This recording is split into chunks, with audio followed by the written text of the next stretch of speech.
मुंबईतल्या प्रचार सभेत मुख्यमंत्री देवेंद्र फडणवीसांनी ठाकरे बंधूंच्या संयुक्त मुलाखतीवर जोरदार फटकेबाजी केली आहे।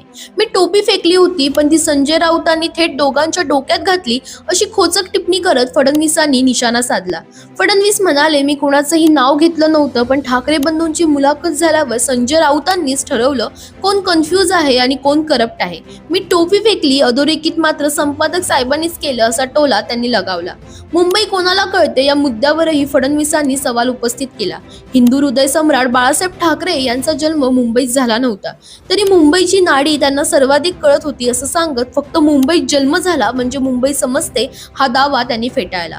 मुंबईत जन्मून म्हातारे झालात पण मुंबईसाठी केलं काय असा थेट सवाल करत गेल्या अनेक वर्षांच्या सत्तेत एकही ठोस प्रकल्प दाखवा असं आवाहन फडणवीसांनी दिलं।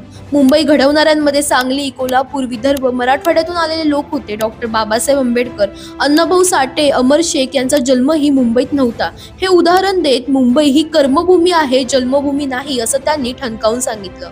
मुंबईकरांचं स्वप्न घराचं असतं, ते स्वप्न 25 वर्षात पूर्ण झालं नाही, पण आम्ही बीडीडी चाळ, पत्राचाळ, अभ्युदयनगरमध्ये सामान्य माणसाला मोठं घर देऊन दाखवलं असा दावा फडणवीसांनी केला।